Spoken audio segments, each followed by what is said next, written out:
Jaya Radha Madhava Kunja Bihari.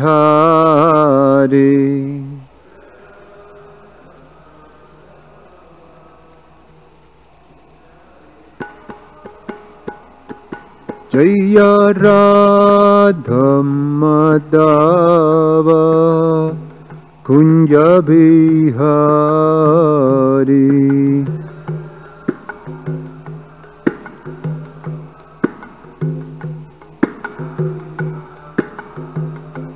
Jaya Gopijana Vallabha Giribhara Dhari.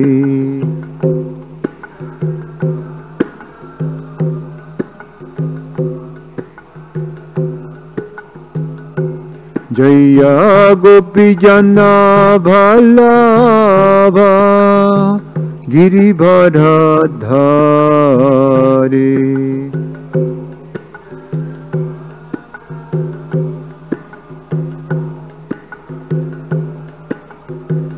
Yashoda Nandana Braja Jana Ranjana.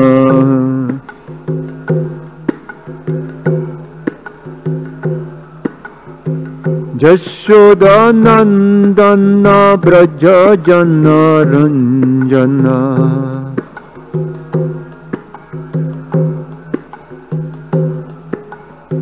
Jamuna Tira Banachari.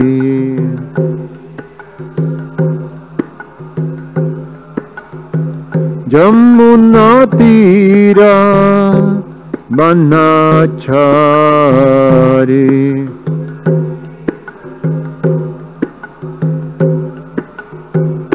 Jaya Radha Madhava Kunja Bihari.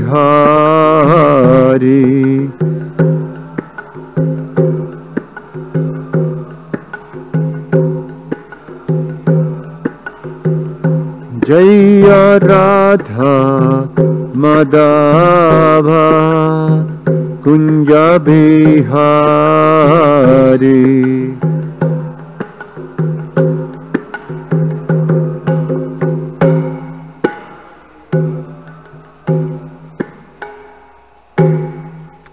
Jayam Vishnupad Paramahansa Parivrajagacharya Ashtotara Shatasa Srimad, His Divine Grace A.C. Bhaktivedanta Swami Srila Prabhupada Ki.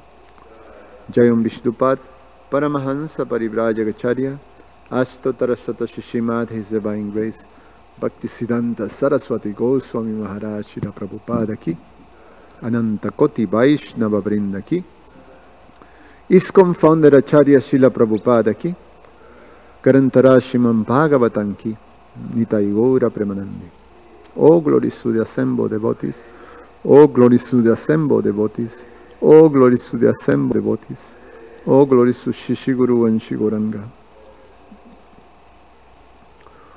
Om Namo Bhagavate Vasudevaya. Om Namo Bhagavate Vasudevaya.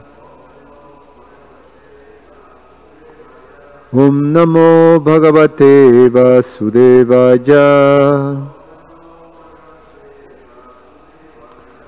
We're reading from Srimad Bhagavatam, Canto 10, entitled The Summon Bonan, Chapter 9, entitled Mother Yashoda Binds Lord Krishna, text number 1 and 2.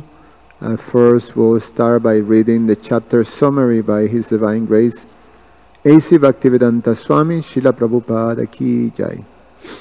Chapter 9, Mother Yashoda Binds Lord Krishna. While Mother Yashoda was allowing Krishna to drink her breast milk, she was forced to stop because she saw the milk pan boiling over on the oven. The maidservants being engaged in other businesses, she stopped allowing Krishna to drink from her breast and immediately attended to the overflowing milk pan. Krishna became very angry because of his mother's behavior and devised a means of breaking the pots of yogurt. Because he created this disturbance, Mother Yashoda decided to bind him. These incidents are described in this chapter. One day, the maidservants being engaged in other work, Mother Yashoda was churning the yogurt into butter herself, and in the meantime Krishna came and requested her to allow him to suck her breast milk. Of course, Mother Yashoda immediately allowed him to do so, but then she saw that the hot milk on the oven was boiling over, and therefore she immediately stopped allowing Krishna to drink the milk of her breast and went to stop the milk on the oven from overflowing. Krishna, however, having been interrupted in his business of sucking the breast, was very angry. He took a piece of stone, broke the churning pot, and entered a room where he began to eat the freshly churned butter. When Mother Yashoda, after attending to the overflowing milk, returned and saw the pot broken, she could understand that this was the work of Krishna, and therefore she went to search for him. When she entered the room, she saw Krishna standing on the ulukala, a large mortar for grinding spices. Having turned the mortar upside down, he was stealing butter hanging from a swing and was distributing the butter to the monkeys. As soon as Krishna saw that Mother Yashoda, that his mother had come, he immediately began to run away, and Mother Yashoda began to follow him. After going some distance, Mother Yashoda was able to catch Krishna, who because of his offense was crying. Mother Yashoda, of course, threatened to punish Krishna if he acted in that way again. She decided to bind him with rope. Unfortunately, when the time came to knot the rope with which she wanted to bind him was short by a distance equal to the width of 2 fingers. When she made the rope longer by adding another rope, she again saw that it was short by 2 fingers. Again and again she tried, and again she found the rope too short by 2 fingers. Thus she became very tired, and Krishna, seeing his affectionate mother so tired, allowed himself to be bound. Now, being compassionate, he did not show his unlimited potency. After Mother Yashoda bound Krishna and became engaged in other household affairs, Krishna observed 2 Jamala Arjuna trees, which were actually Nalakuvara and Manigriva, 2 sons of Kuvera, who had been condemned by Narada Muni to become trees. Krishna, by his mercy, now began to proceed towards the tree to fulfill the desire of Narada Muni. Text 1 and 2.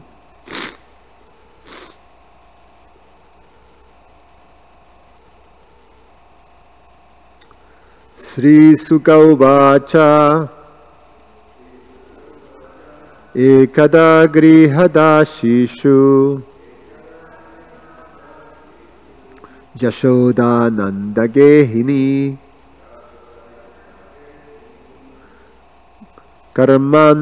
Karmantara Nijuktashu Nirmamanta Swayam Dadi. Sri Sukha Uvacha Ekada Grihadashishu Jashoda Nandagehini Karmantara Nijuktashu Nirmamanta Swayam Dadi. Sri Sukha Uvacha Ekada Grihada Shishu Jashoda Nandagehini Karmantara Niyuktashu Nirmamanta Swajandade. Please chant.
Jani jani hagitani tadbala charitani cha dadi nirmantane kale smaranti tanyagayata.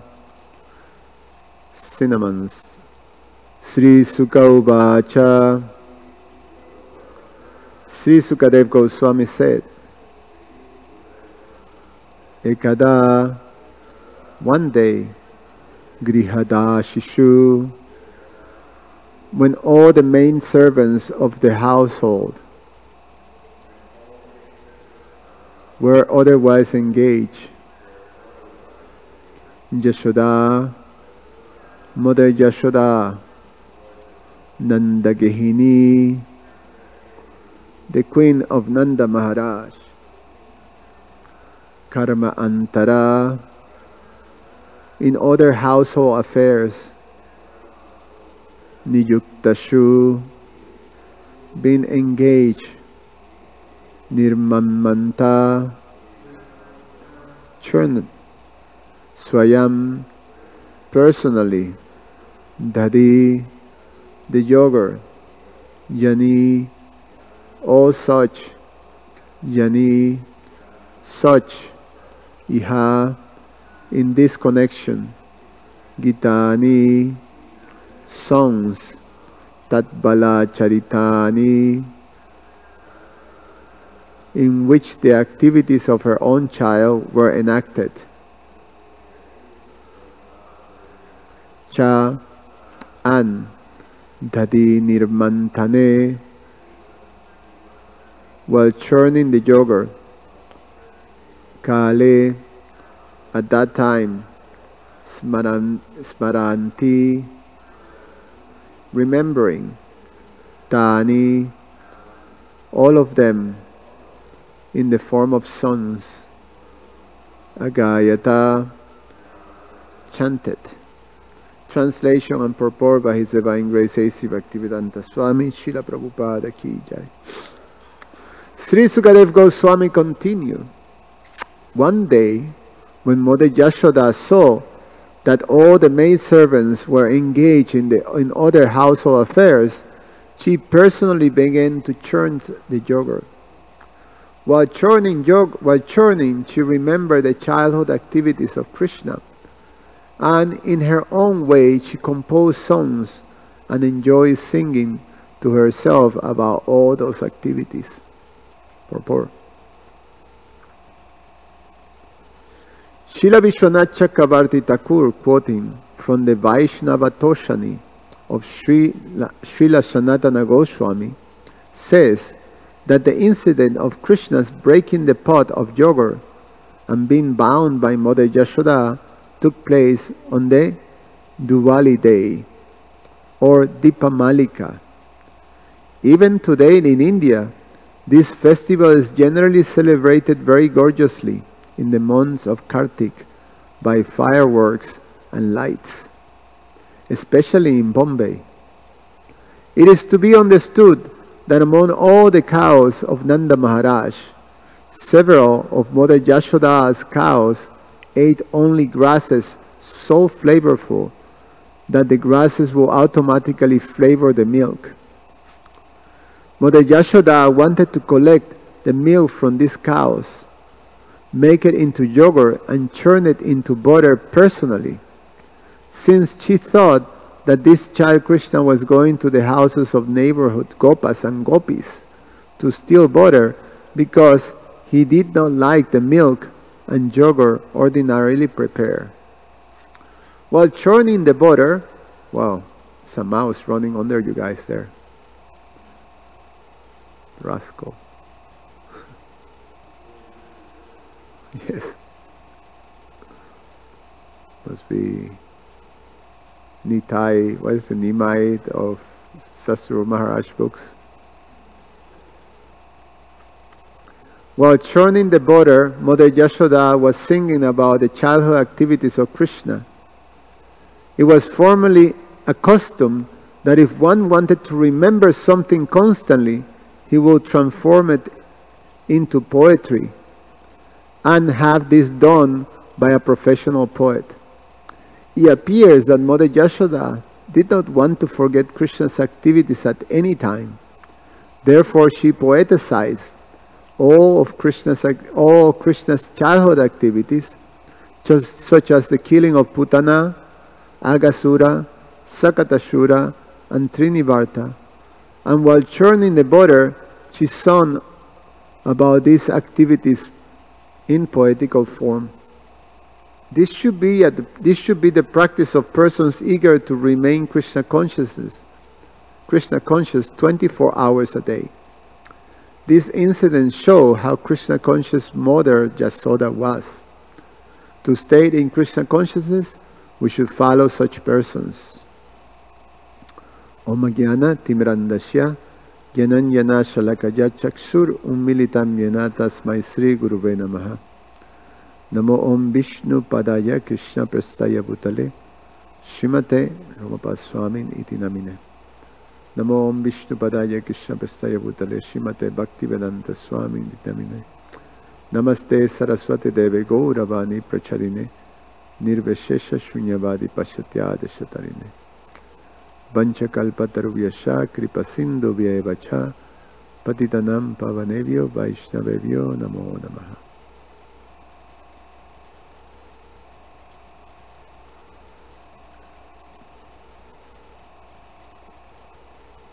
Let's look for something here for a second.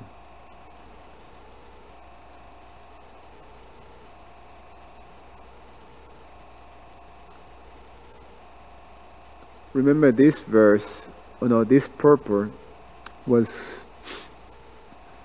quoted by His Grace Dravida Prabhu, that if he found this like a direction from Srila Prabhupada to do something that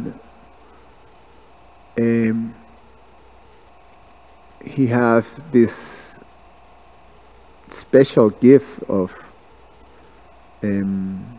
poeticizing Krishna's activities and Krishna's translations, the translation of the scriptures. So he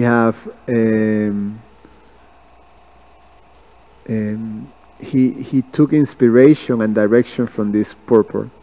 He quoted this when he says that this should be the practice of persons eager to remain Krishna consciousness 24 hours a day, meaning that to sing about Krishna's activities in poetical form. So he is following that to the how you say, to the to the letter. Yes.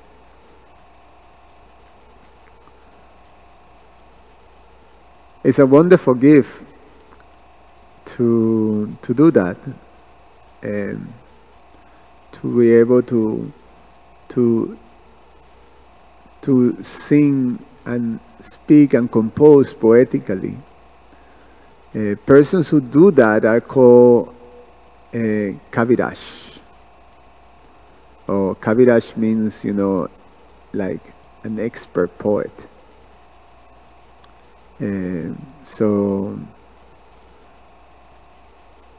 many great personalities in our traditions, they have that title, Krishna Das Kaviraj Goswami. And there were so many others that have that title of being a great poet, to have this gift of being able to sing and compose the scriptures and the philosophy of the scriptures and the past tense of Krishna in poetical form. Now, some of us may not have that gift, but we can learn, or we can recite the poetry of all these great personalities.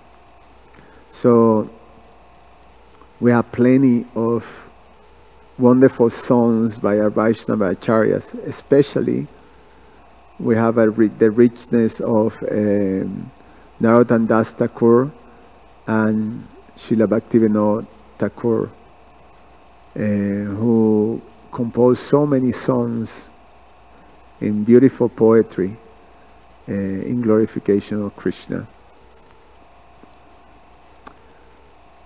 We just concluded the months of Kartik, in which these pastimes of Mother Yashoda binding Krishna. Prabhupada quotes Srila Vishwanath Chakravarti Thakur saying that, quoting Srila Sanatana Goswami, that the day that this was done was during Diwali day. And Diwali is one day before the Govardhan Lila, not in the past tense. This is not the chronology of this particular pastime. In this pastime, Krishna was a baby, and during the Govardhan Lila, Krishna was 7 years old, so it was a little older. So it was later in the chronology of Krishna's pastimes. But the pastimes did happen during the Kartik month, and Diwali usually is, well, always is one day before Govardhan Puja. So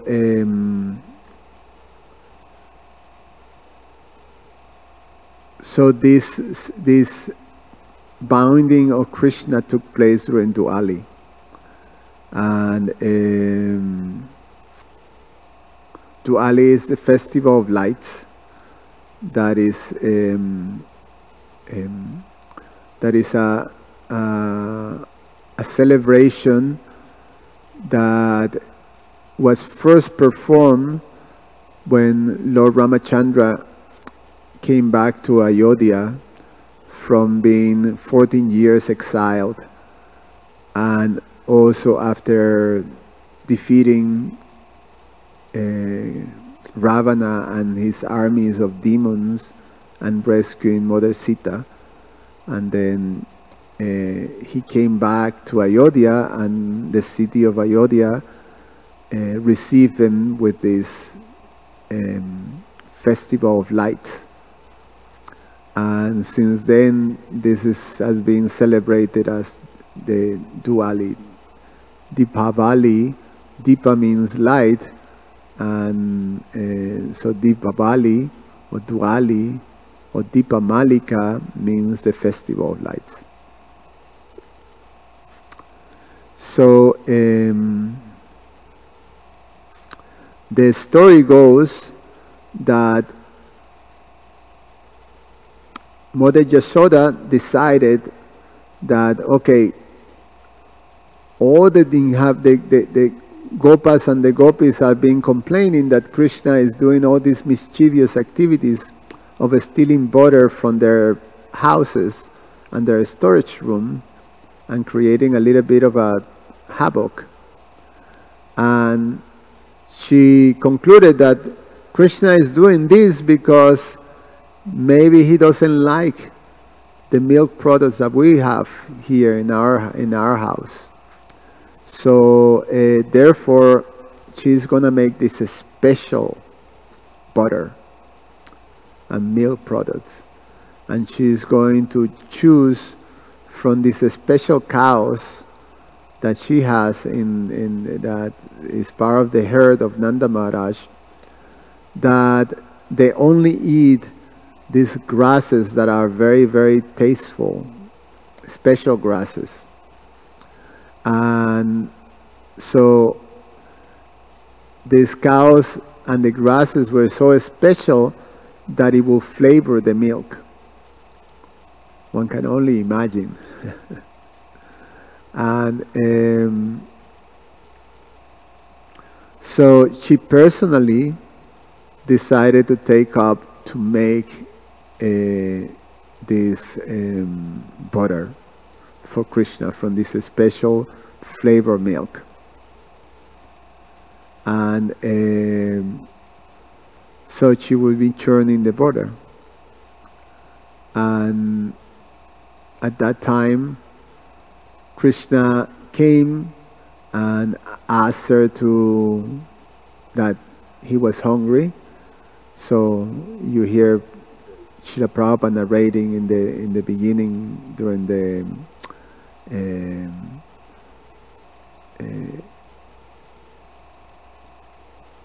how you call that, the introduction. In the introduction of the chapter, Srila Prabhupada explains what follows. Krishna, the milk overflowed. Mother Yasoda put Krishna down, went to take care of the milk. Krishna became angry and started to do all kinds of mischievous. Broke the pot, and then went to break also the milk, the pots of butter, and distributed to the monkeys. So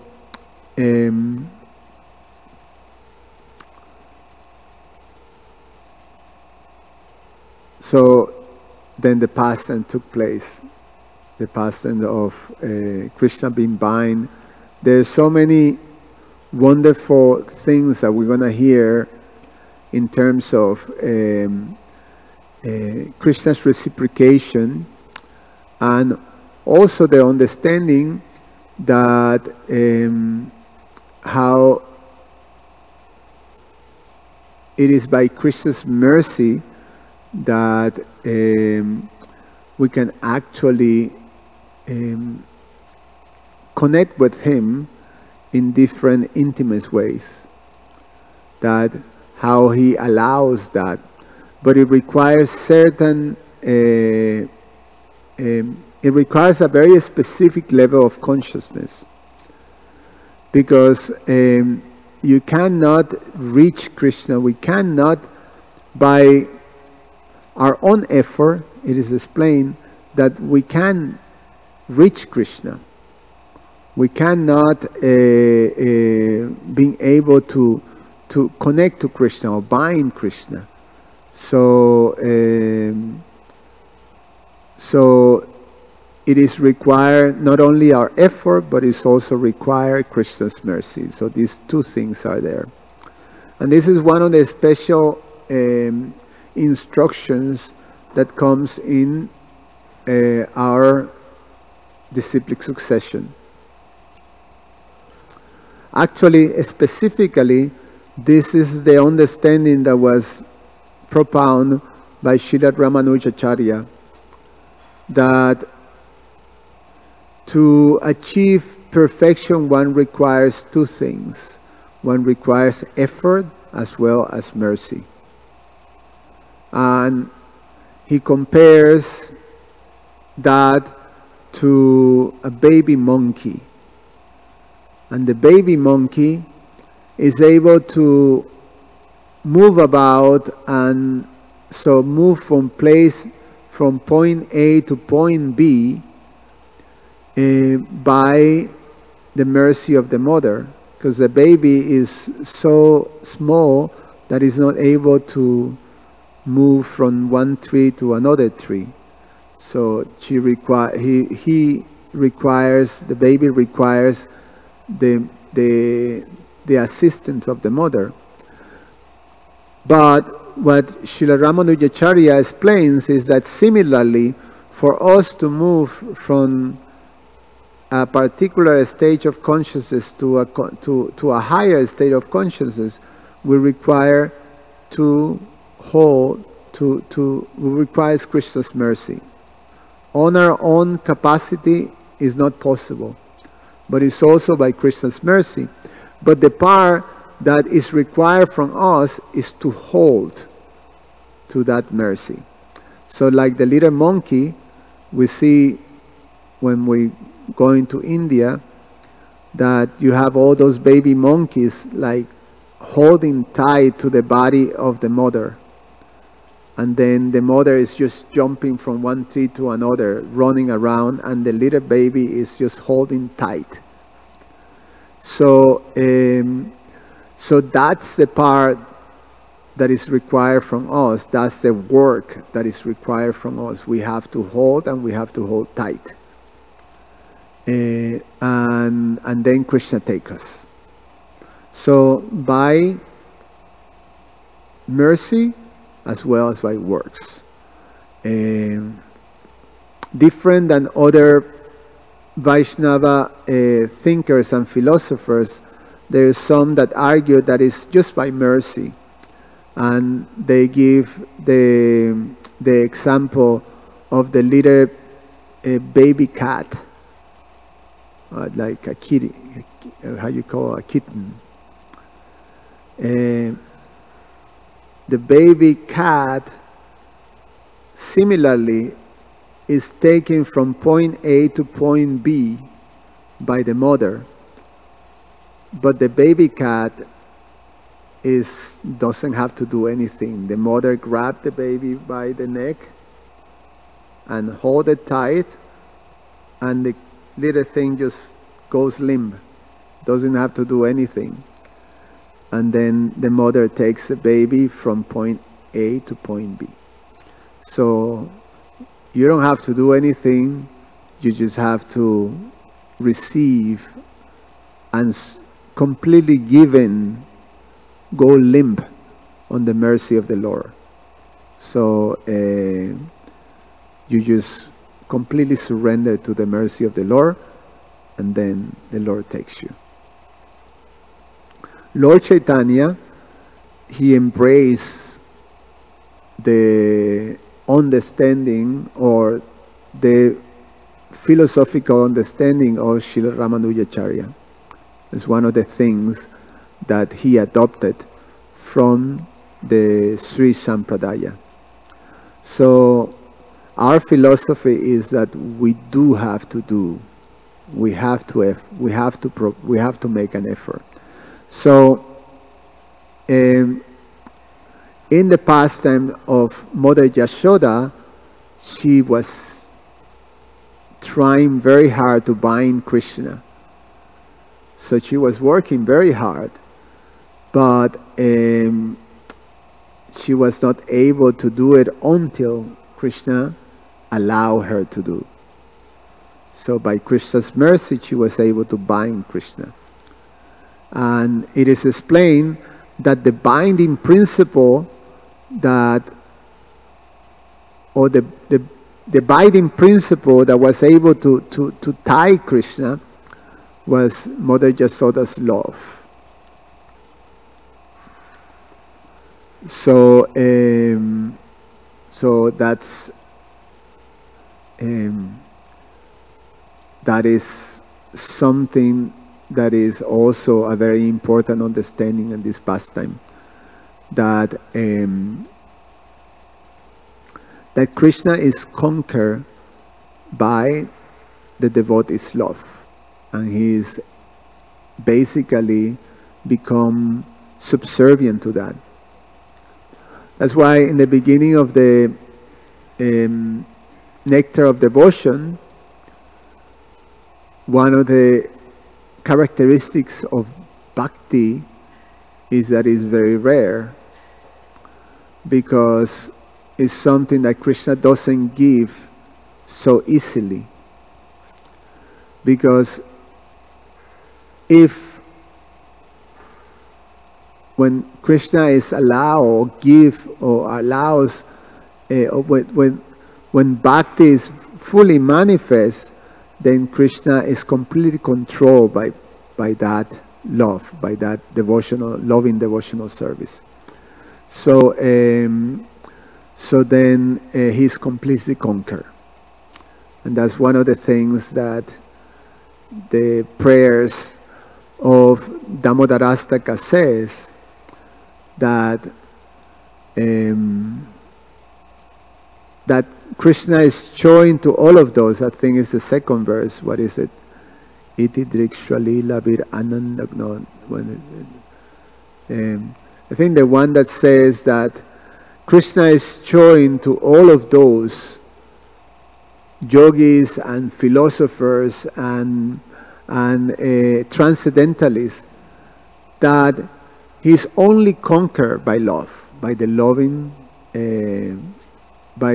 devotion of the devotees, by the love of the devotees. So one of the important lessons of this pastime that we're going to be now entering into hearing. And of course, as I was saying in the beginning, that the constant singing and remembering the pastimes of Krishna, especially following Mother Yashoda, that as you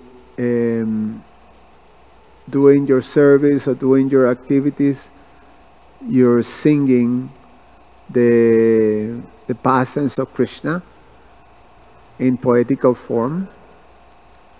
And if we follow that, we can remain Krishna consciousness 24 hours a day. So it's a very important lesson, important practice. Of course, I'm gonna embarrass Mukunda Raghunath Prabhu that every time you hear him doing service, he's just like, expounding verses after verses after verses after verses, slokas after slokas to the Lord. So you can appreciate that, when he's doing burfi, cooking the burfi, then he goes,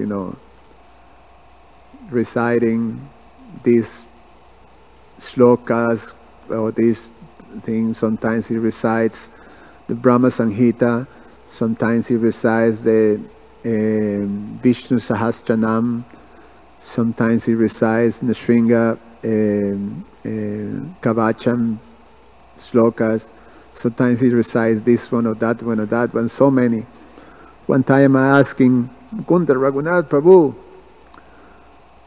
how many verses you know? And he says, in a very humble way, like 35,000.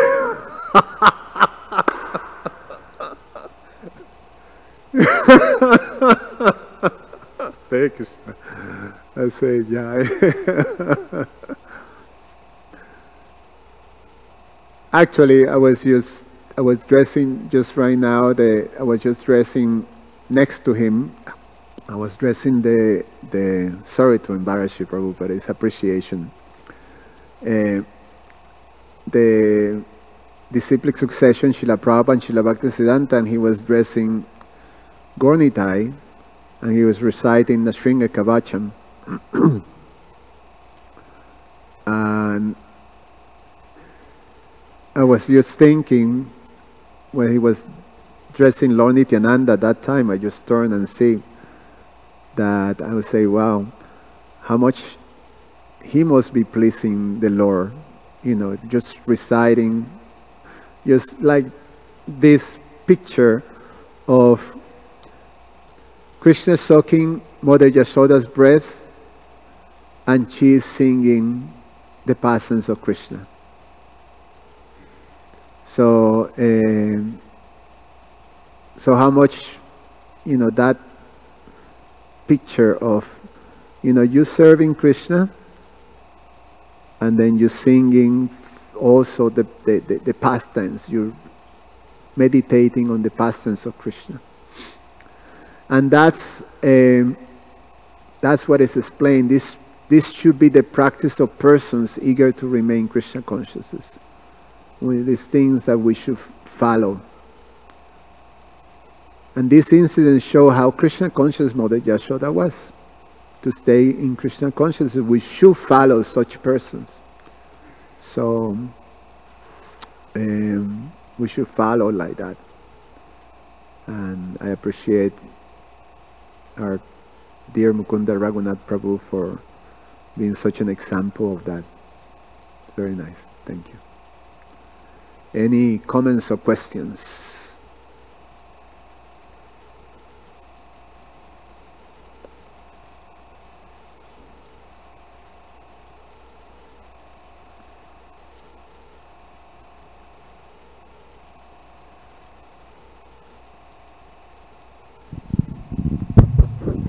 Hare Krishna Prabhu. Thank you for your class. The main point, I think the most important point, I think in any of our Christian consciousness is, which one point you made in the class, is that Mother Yashoda was able to bind Krishna by Krishna's mercy. Of course, the combination of effort, but and so this kind of brings to mind maybe some points maybe devotees have a dilemma with. I know I did over the years, is that in the Bhagavatam, 5th canto, chapter 12, verse 12, it says, one cannot capture the Lord. This is our misconception, at least I had a misconception that, because we always hear one should become a pure devotee, follow the regular principles, do your sadhana bhakti, in this way you could capture the Lord. This verse from the Bhagavatam says, 5th canto, chapter 12, verse 12, it says that one cannot capture the absolute truth merely by celibacy, brahmachari, accepting sannyas, or any of the ashrams, nor can one capture the Lord by so many difficult austerities like being buried under the ground. Only to one who accepts the dust of a lotus feet of a devotee, who could be anyone actually. And this reminds me of a pastime that I kind of wanted to mention over the past few days, but I'll relate it to this point. Appreciation on this point. And in the Chaitanya Bhagavat Madhya Kand, chapter 21, it mentions the story of a celibate named, the two characters in the pastime is Devananda Pandit, a celibate monk, and Srivas Thakur, Lord Chaitanya's associate. One day, Devananda Pandit was a celibate monk his whole life, and he was renowned as a great Bhagavatam speaker. So he had many students, etc. So one day, Devananda Pandit was giving Srimad Bhagavatam class to his students. And one day, Srivas Thakur, he was walking by the Bhagavatam class, and he heard nice Krishna Katha going on. He entered the temple, the Bhagavatam class of Devananda Pandit. And while Devananda Pandit was giving a class, Srivas Thakur was crying in love of Krishna. He was sighing, crying. And Devananda Pandit, he was like, who's making all this racket? because my intention is that, like this pastime mentions that Mother Yashoda was able to bound Krishna, but in our spiritual life, a lot of times we become discouraged because we feel, if I'm bounded by the most material nature, then how can I bound Krishna? And we hear this pastime that one cannot bound the Lord by celibacy. And we see that the difference between a free person and a slave is that a free person is happy in all circumstances, and the slave isn't. So when Devananda Pandit saw Srivas Thakur, he was like, I can't hear myself speak Bhagavatam class. He's ruining my class. And we see that he was a slave of his arrogance. A slave is never happy. And this was a great Vaishnava, Srivas Thakur. So Devananda Pandit's student literally grabbed Srivas Thakur and threw him out of Bhagavatam. But devotees are so humble, they don't file complaints, they don't spread it on Facebook. So Srivas Thakur never told anyone. But Lord Chaitanya one day was walking by Devananda Pandit's ashram, and since the Lord is a super soul, he has 24-hour surveillance. He blasted Devananda Pandit, criticized him, etc. And the reason I appreciate this pastime, I'll relate it to one other verse, one of my favorite ones in Bhagavatam. It says, that, this is from 5th Canto, chapter 1, verse 17. It says that even if a person is a monk who travels from forest to forest, he must always fear material bondage because he is married to 6 co-wives, the mind and 5 senses. On the other hand, even if a person is a householder, if he is divorced from Maya, then he is always self-satisfied. This is 5th Canto, chapter 1, verse 17. And the reason I love this verse is because it reminds me of the Durvasa Muni pastime. Durvasa Muni was a monk, but he was married to Maya. That's why he was envious and dissatisfied. On the other hand, Ambarish was a householder, but he was divorced from Maya. That's why he was always satisfied. So we see that in a world, it may be easy to break up with our girlfriend, divorce our wife, but it's not so easy to divorce Maya, even by accepting the dress of renunciate. And this is, so my final question is, we see that so many devotees were able to capture the Lord, even though they weren't celibate monks. Even prostitutes, Pingala the prostitute, Haridaso Kaur prostitute, Bilvamanga Thakur, who was attached to a prostitute, and even in the 1st Canto, chapter 11, verse 19, Prabhupada says that even prostitutes could be unalloyed devotees of the Lord. Gyane prayasam udapasya namata eva jivanti sam mukalitam bhavadiya vartam stane stitu shruti gatam tanuvam manubir ye prayasho ajita jito apiyasi tais trilokyam. Shankar Pandit Prabhu told me to learn this verse. And this verse says that if one remains situated in his own social position, even the position of a prostitute, he could conquer and capture the Lord, who is otherwise unconquerable by pretty much everyone within the 3 worlds, even celibate monks. So my question is, how can one remain encouraged when you have an artist, and how can one avoid being so proud when you think you could capture the Lord based on your qualifications of celibacy, etc.? We see so many pastimes like that, so maybe you could elaborate on that point. Well, you quoted that verse, and the answer is in that verse. You remember the translation of that verse? Yeah, so you remain in your position, and you engage in hearing and chanting in the association of devotees. And let me see, look for that verse.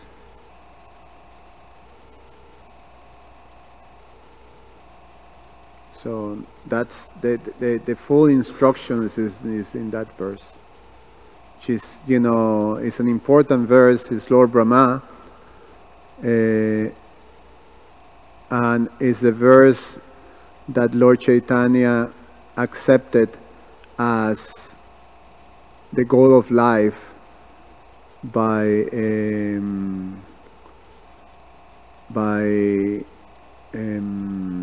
Ramananda Roy.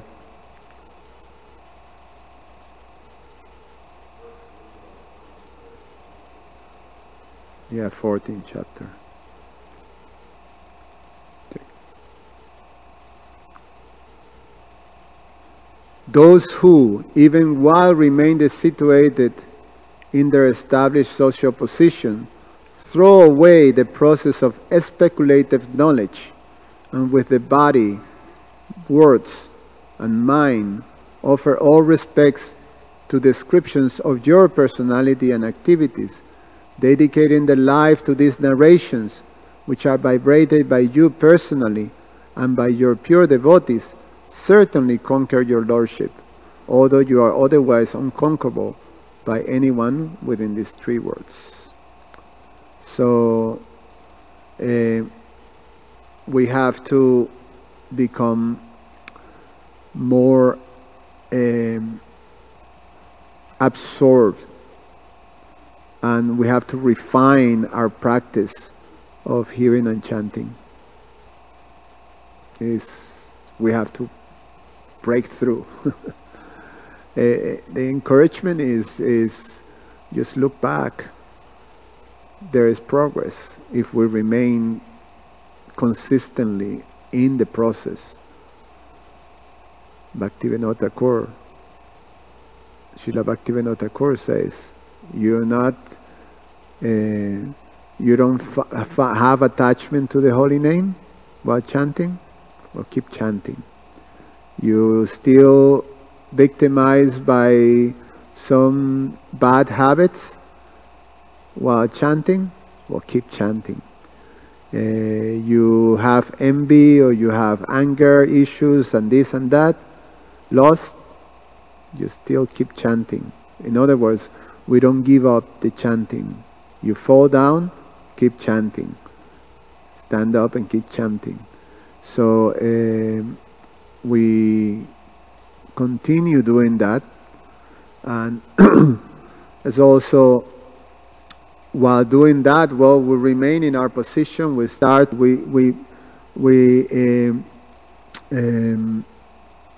refine our way of following, and the other famous shloka of this series of prayers by Lord Brahma is that we remain patiently waiting for the Lord's mercy.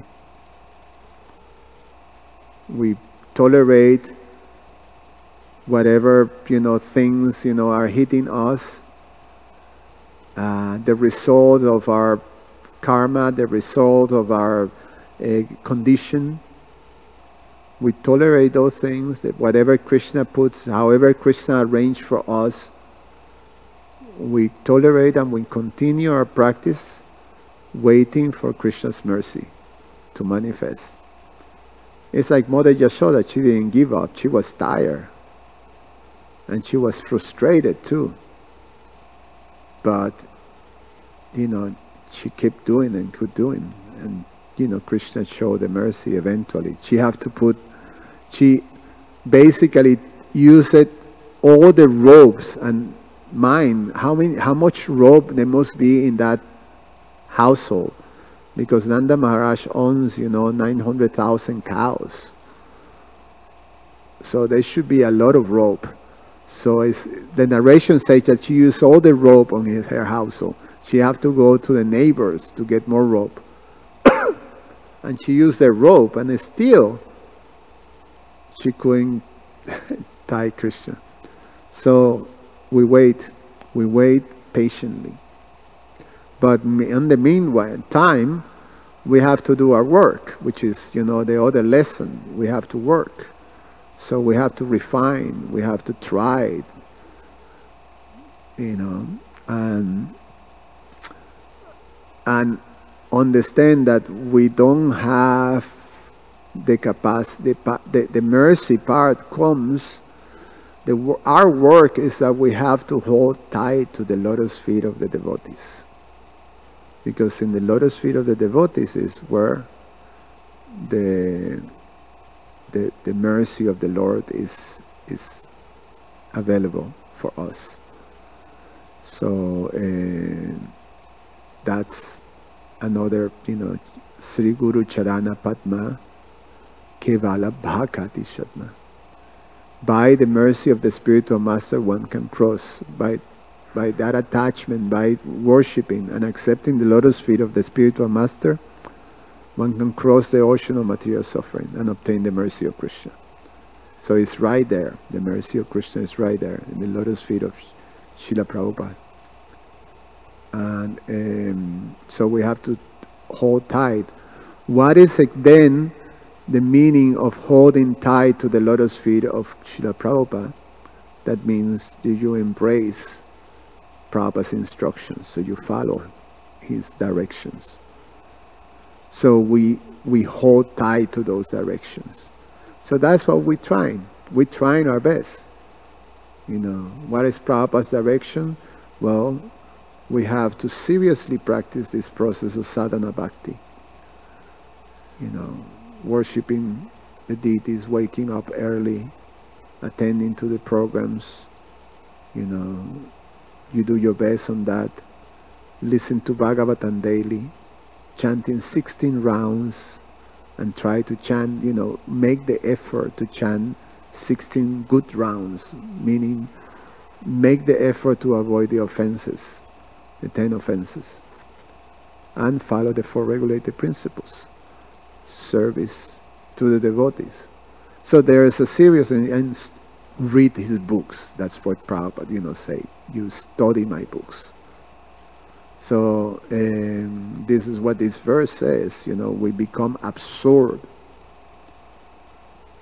in the descriptions of the activities of the Lord, dedicating the life to these narrations. So we dedicate our life to, you know, the studies of the scriptures, like that. So, okay. Yes, Jitendra Prabhu.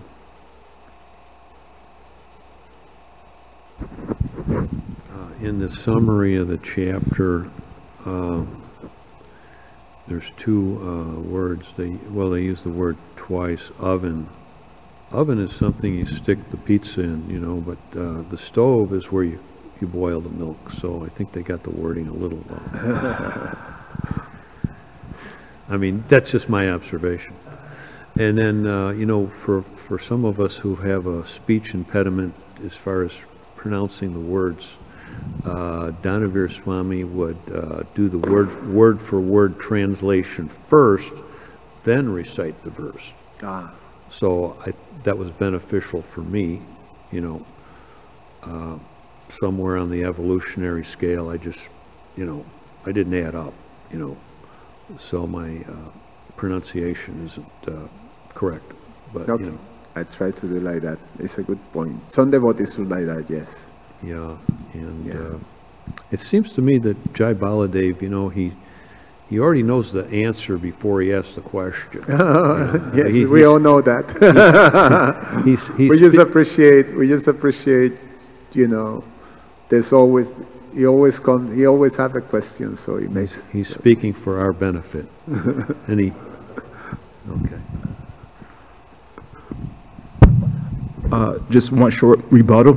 Very short, because I do not know the answer, because we see that Keshava Kashmiri, he was blessed by Saraswati, and he said, because he was blessed by the God of learning, I know all the answers. Then when he approached Chaitanya Mahaprabhu, he didn't know any answers, because he thought he knew all the answer. So Rasha Chaham Hridi Sanivishto Matashmita Gyanamopahanmancha. Krishna gives the wisdom, so as soon as you say I have all the answers, Krishna will humble you. So no, I would disagree, I don't. So but anyway. More rebuttal? Okay. Jitendra again. I remember there was this fella, and he had a T-shirt, and it says, "My brain," it had a big, huge brain, picture of big, huge brain, and then your brain, and then it said, "Any questions?" Jai. Thank you so much, everybody. Garantaraj Srimad Bhagavatam ki Jai.